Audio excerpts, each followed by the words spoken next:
Good morning. चलिए आज हम लोग चलते हैं अध्याय 4 के प्रश्नावली 3 के क्वेश्चन नंबर 16 की तरफ। 16वां सवाल बनाते हैं और सब इम्पॉर्टेंट सवाल हैं। 16, 17, 18, 19, 20 तक इसमें सवाल हैं। क्वेश्चन नंबर 16 देखिए आप लोग। क्वेश्चन नंबर 16 है, टेलीविज़न बनाने वाली एक कंपनी तीसरे वर्ष में 600 टेलीविज़न तथा 7वें वर्ष में 700 टेलीविज़न बनाती है।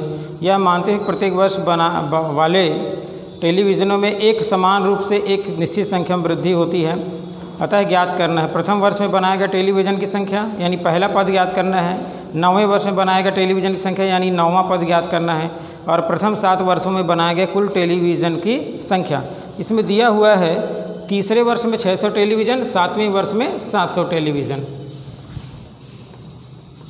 ज्ञात है A3 = 600 यानी कि A + 2D = 600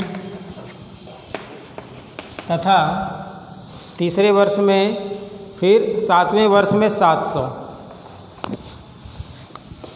A7 = 700, therefore A + 6D = 700। अब इसमें A और D का मान हम इन दोनों समीकरण से निकाल लेंगे। निकालने के बाद बाकी जो चीज़ है उसको ज्ञात करेंगे। समीकरण 1 में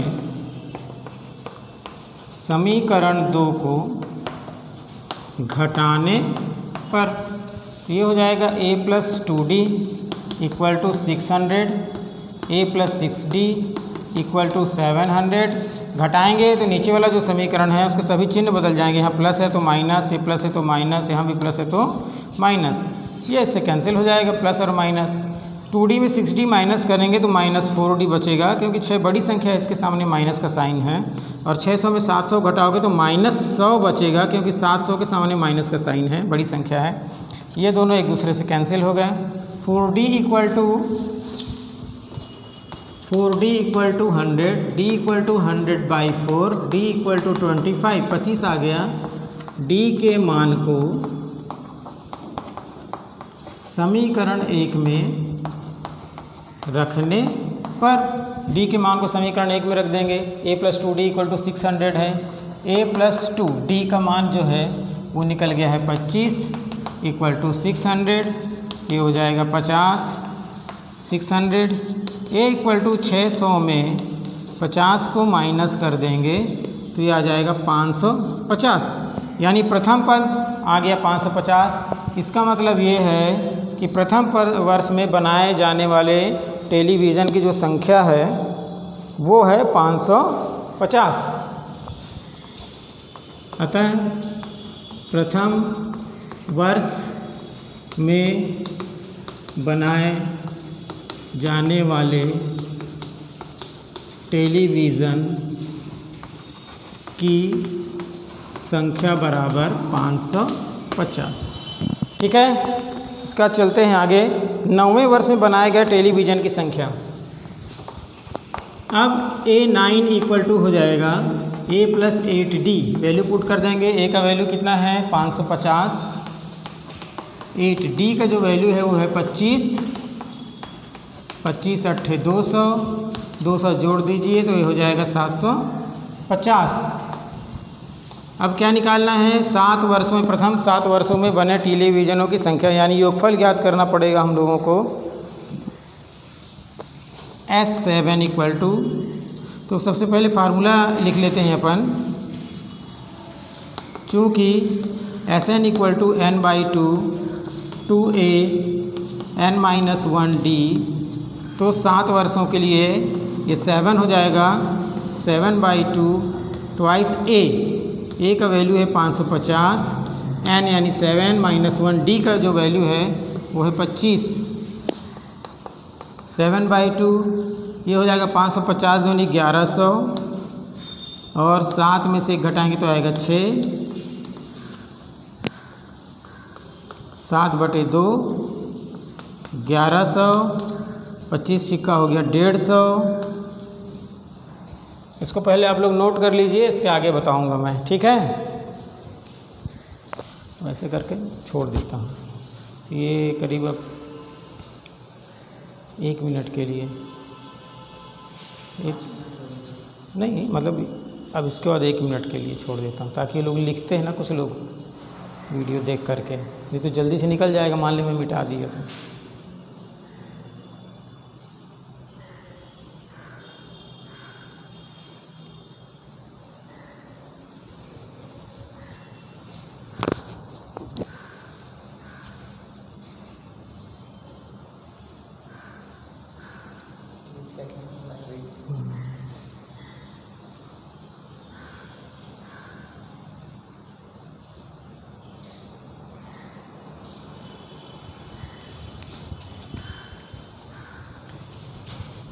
चलिए उसके आगे का भी देख लीजिए।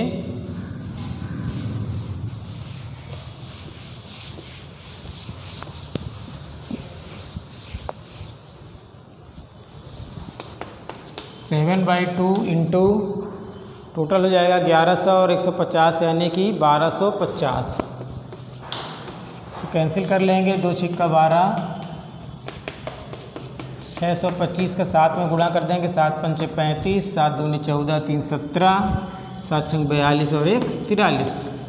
तो आंसर आ गया आपका, पहला आंसर है 550 और दूसरा आंसर है 750 और तीसरा आंसर है 4375। ठीक है।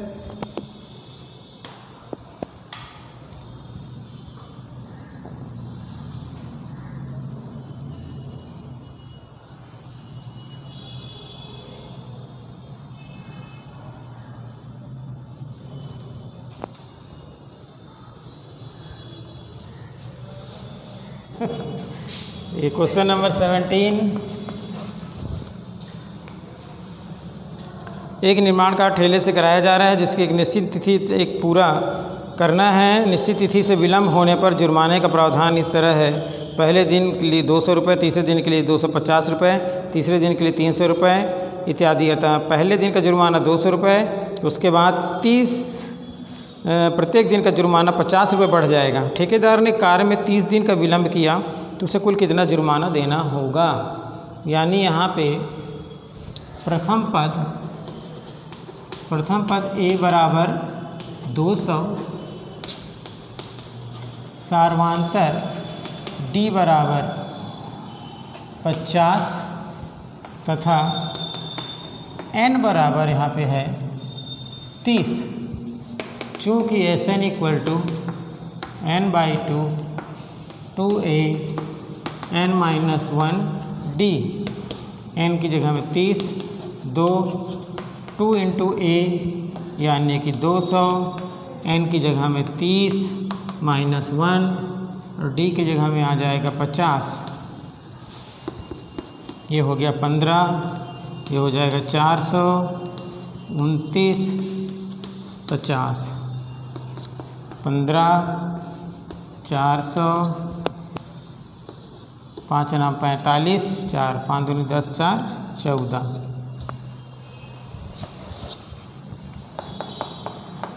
तो जोड़ देते हैं, 400 इसमें जुड़ जाएगा, 1450 में 4 जोड़ेगा तो 1850 हो जाएगा ये। अब इसको मल्टीप्लाई कर लेते हैं। 15 पंचे 75 के 5, हाँसी लाई 7, 15 × 120, 127, हाँसी लाई 12, 15 कम 12 और 15 27, इतना रुपये। आंसर आ गया 27,750 रुपये। 30 दिन में इनको इतना जुर्माना देना पड़ेगा। ठीक है।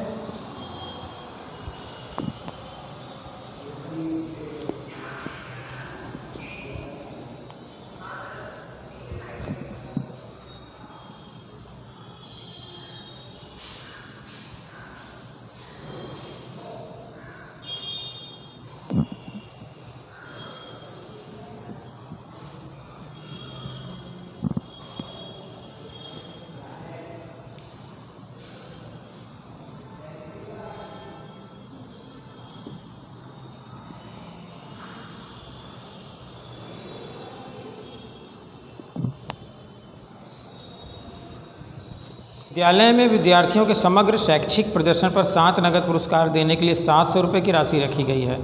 यदि प्रत्येक पुरस्कार अपने से ठीक पहले वाले पुरस्कार से 10 रुपये कम है तो प्रत्येक पुरस्कार की राशि ज्ञात करना है। 700 रुपये दिया गया है, 7 लोगों को पुरस्कार देना है और प्रथम पुरस्कार जो है उससे 10-10 रुपये सबको कम देते चले जाना है। तो हम लोग को पुरस्कार की राशि निकालना है कि पहले पुरस्कार क्या होगा, दूसरा पुरस्कार कितने का होगा, तीसरा पुरस्कार कितने का होगा।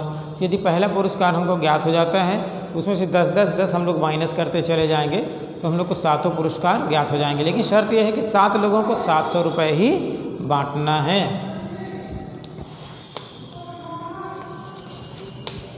यहाँ S7 इक्वल टू 700 दिया हुआ है और D इक्वल टू -10 दिया हुआ है, N इक्वल टू 7 दिया हुआ है। सबसे पहले हम लोग A निकाल लेते हैं, प्रथम पुरस्कार। माना 7 पुरस्कार A1, A2, A3, A4, A5, A6 तथा A7 हैं। अब S7 इक्वल टू 700, ये हो जाएगा 7/2 2A प्लस 7 - 1। D का जो वैल्यू है वो 10 रुपये है, -10 रुपये कम होते चले जा रहा है, इक्वल टू 700। यहाँ पे फार्मूला लिख देंगे, since Sn equal to n/2 2 A n - 1 D। इस फार्मूला के तहत अपन इसको बना रहे हैं। तो 7/2 2 A, साथ में 1 गया 6 -10 इक्वल टू 700। इस 7/2 को उधर पक्षांतर कर देते हैं, यानी क्रॉस कर लेते हैं अपन। तो ये हो जाएगा आपका 2A और ये हो जाएगा -60 और ये है 700। 2 ऊपर चला गया, 7 नीचे आ गया, क्रॉस मल्टीप्लाई, 7 नीचे आएगा 2 ऊपर जाएगा, 7 एकम 7। 2A - 60 equal to 200। 2A equal to 200 plus 60 पक्षांतर कर दिए। 2A equal to 260, A equal to 260/2। तो A इक्वल टू कितना आ जाएगा 130। 130 आ गया ये। अब इसके बाद इनको हम लोग डिस्ट्रीब्यूट कर लेते हैं।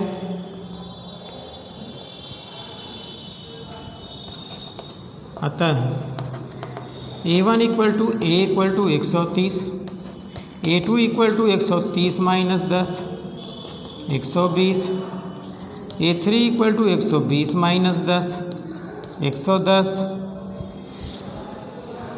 A4 equal to 110 - 10 100, A5 100 - 10 90, A6 90 - 10 80, A7 80 - 10 70। इस प्रकार आपके पुरस्कार आ गए 130, 120, 110, 190, फिर 80, फिर 70।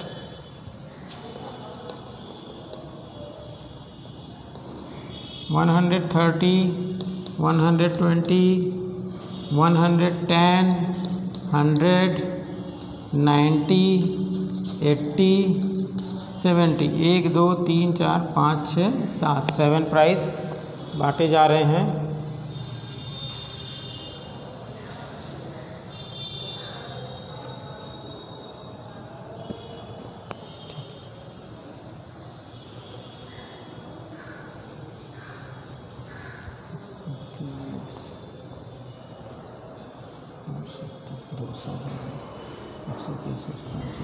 हो गए।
200 लट्ठों को इस तरह जमाया गया कि उसके नीचे वाली पंक्ति में 20 लट्ठे, उसके ऊपर वाली पंक्ति में 19 लट्ठे, उसके ऊपर की पंक्ति में 18 लट्ठे रखे गए हों।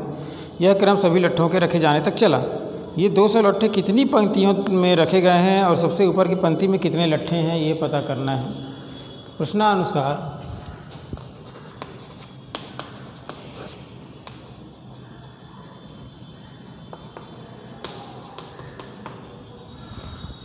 जो प्रथम पद है वो है 20, जो दूसरा पद है इसमें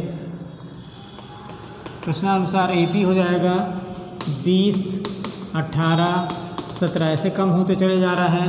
प्रथम पद 20 हो गया। D इक्वल टू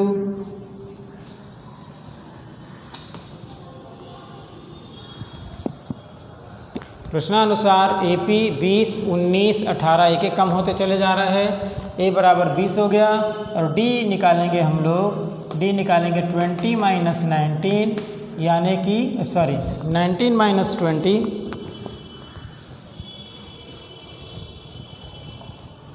उन्नीस में 20 को घटाएंगे, बाद वाले में से पहले वाले को, -1 आ जाएगा और टोटल जो दिया है वो दिया है 200। कितने पंक्तियों तक जाएगा, मतलब हम लोग को n का मान ज्ञात करना है इसमें, और उस पंक्ति में कितने लट्ठे रखे होंगे ये भी हमको ज्ञात करना है।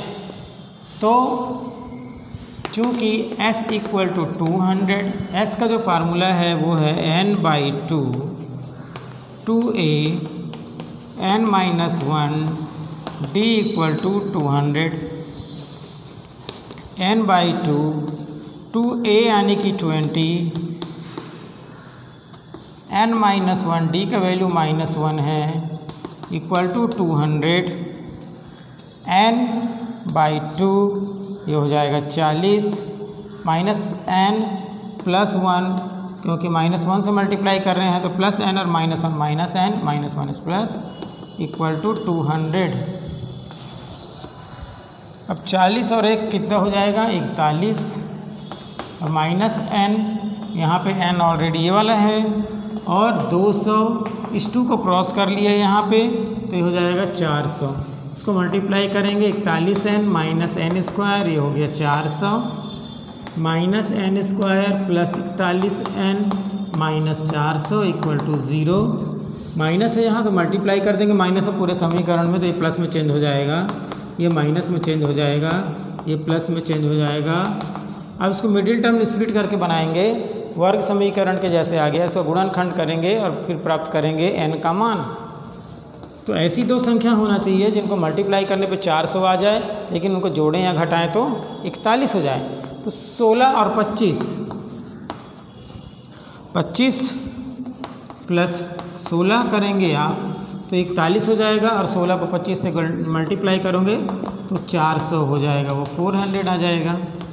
n² 25n, 16n प्लस 400 बराबर 0। n कॉमन ले लेंगे, n-25, यहाँ पे 16 कॉमन ले लेंगे, यहाँ भी n-25 equal to 0, n-25, n-16 equal to 0। अब यदि n-25 बराबर 0 तो n बराबर 25 और n-16 इक्वल टू 0, तो n इक्वल टू 16, n का मान 25, n का मान 16 आ गया। यानी 25 पंक्ति भी हो सकते हैं, 16 पंक्ति भी हो सकते हैं। अब पंक्तियों में हम लोग संख्या देखेंगे लट्ठे कितने हैं, इसलिए a25 तो a24 d हो जाएगा। a का मान है 20, 24, d का मान है -1, तो 20 माइनस 24 आएगा ये, यानी कि -4, तो ये निगलेक्टेड हो जाएगा। -4 लट्ठे आएंगे उसमें, तो -4 कहाँ से आएंगे, इसलिए रॉन्ग हो गया। इसलिए x16 निकालते हैं कि 16 पद में कितने रहेंगे, 16वें पंक्ति में कितने रहेंगे, तो a का मान है 20, d का मान है -1, 5। तो ये आपका आंसर है। पंक्तियों की संख्या 16 रहेगा और उसमें 5 लट्ठे आएंगे। ठीक है, नोट कर लीजिए।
क्वेश्चन नंबर 20 देखिए। एक आलू दौड़ प्रतियोगिता में प्रारंभिक स्थान पर एक बाल्टी रखी है। इस बाल्टी से 5 मीटर की दूरी पर पहला आलू रखा है तथा अन्य आलूओं की एक सीधी रेखा में परस्पर 3 मीटर की दूरी पर रखा गया है।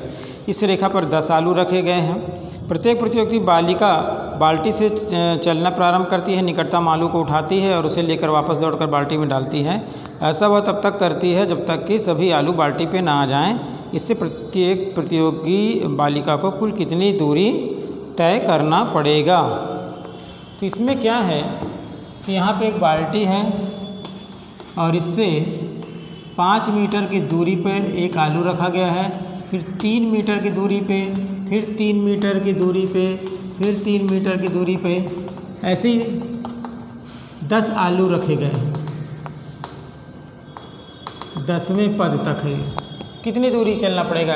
कंपटीटर को यहाँ से यहाँ जाना पड़ता है, फिर लौट के आना पड़ता है, फिर यहाँ से यहाँ जाना पड़ता है, फिर लौट के आना पड़ता है, यहाँ से यहाँ जाना पड़ता है, फिर लौट के आना पड़ता है। यानी हर दूरी को उसको 2 बार तय करना पड़ता है। कुल कितनी दूरी तय करेगा जो भी कंपटीटर है, तो वो हम लोग को निकालना है। यहाँ पे 20वां क्वेश्चन है। प्रश्नानुसार चली गई कुल दूरी 5 का दुगना करेंगे,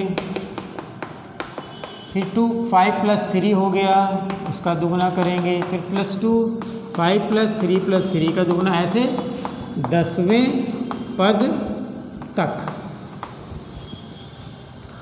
अब ये हो जाएगा 5 दूनी 10, 5 और 3 8, 5 3 8 और 3 11, 10वें पद तक। ये हो गया 10, ये हो गया 16, ये हो गया 22। यहाँ a = 10, n = also 10 और जो d है वो हो जाएगा 16 - 10 यानी कि 6। इसलिए Sn = n/2 2a n-1 d 10/2 2 10 10-1 6 10/2 20, 10 में से 1 घटा दो 9 6। इसको डिवाइड कर दोगे तो क्या हो जाएगा? यहाँ पे 5 आ जाएगा। ये है 20 और 9 छिक्का होता है 54, तो ये हो जाएगा 74। 5 चौको 20, 5 सत्ते 35, 36 37 मीटर। ये आंसर आ गया आपका 370 मीटर। ये दूरी तय करना पड़ेगा। अध्याय 4 यहाँ पे समाप्त होता है। नेक्स्ट पीरियड में हम लोग अध्याय 5 पढ़ेंगे।